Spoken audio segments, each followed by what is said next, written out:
Okay, just wanted to do a short video to show you a little bit about how I interface. Now, the pattern will tell you to cut your exterior fabric and your lining fabric and cut one piece in your fabric and one piece in your woven fusible interfacing.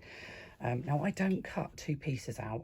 What I do is I cut my exterior or my lining fabric, whichever piece it is I'm wanting to cut, and this is my piece of lining fabric. I'm just going to give that a little press because I folded it after I'd cut it.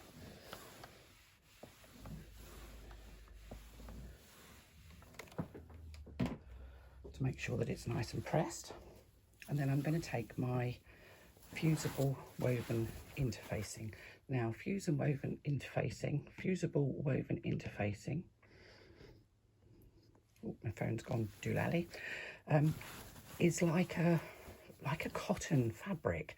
It's got a woven feel to it, so it's got drape and it moves. It's not papery like the non-woven stuff that you can get. One side of it is smooth and the other side of it has a sort of a slightly rough feel to it, and it's the rough side that you want facing upwards. So what I'm going to do is I'm going to take my pressed piece of fabric, and you'll be doing the same with all of your fabrics, and I'm going to lay it on top of my woven fusible interfacing. I'm going to take my iron and I'm just going to run my iron, and I'm not using any steam. I don't use any steam because I've got a wall pressing mat, and if you use a wall pressing mat and you use steam, you will end up with a slightly odd dead sheep smell. And I'm running my iron, I'm not putting any weight or pressure on, I'm just running my iron along the centre part of my fabric. I haven't cut my interfacing to size, as you can see. And all I'm doing is doing this, we're not pressing it, we don't need to press it. All we're doing is applying enough heat to melt the glue. But I'm not going right to the very edges. I'm just kind of doing the centre part. Now, you can see that that centre part is attached, but the outsides are not. But that is now secure. And then I'm going to take my scissors, or I would sometimes use my rotary cutter, and I'm going to trim the outside edges of the interfacing using the fabric piece as my template. If you cut the interfacing separately, you'll never get the two pieces to match, not ever. This I find is a lot easier. Now, some people like to block fuse, so they'll fuse a woven interfacing to an entire piece of fabric and then cut their panels from that full piece of fabric that they've interfaced. I personally think that's incredibly wasteful, so I don't do that. So let's just trim off that last little bit that's at the top there. And now we have our panel, and it's attached in the centre, but it's not attached around the outsides.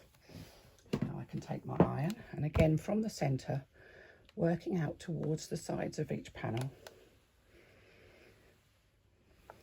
I can now press those side bits so that it's all fully attached. And I will do this with every piece of the pattern, every piece of fabric. The only time I wouldn't do this is if I'm using faux leather, because faux leather doesn't generally need to be interfaced, but all of the cotton fabrics will need to be interfaced.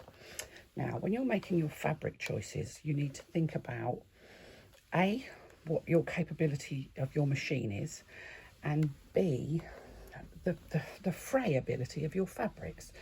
So cotton will fray if you mess around with the edges enough, but it's not too thick, so it's easy to sew. It's stable. Once it's been interfaced, it's nice and stable, and it's easy to sew. So if you've got an entry-level sewing machine, this is definitely the way forwards. This isn't the only interfacing you're going to have. You're going to have your woven interfacing, but you're also going to be using a foam stabilizer, so that's what will give the bag structure. All the woven interfacing does is give your fabric stability and a little bit of longevity. If you choose to use a thicker fabric, so an upholstery fabric or perhaps a tweed or a wool, if you're going to use tweed or wool, I would advise you cut your tweed or your wool slightly bigger than the pattern piece requires, interface the whole piece and then cut once you've interfaced.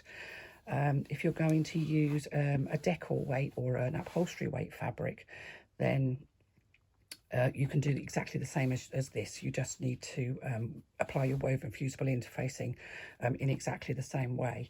Choose your fabrics according to your experience, according to your machine's capabilities. If you've never made a bag before and you have an entry-level machine, please don't go for faux leather, faux suede or a heavyweight canvas or tapestry type fabric. You need to understand what your machine is capable of.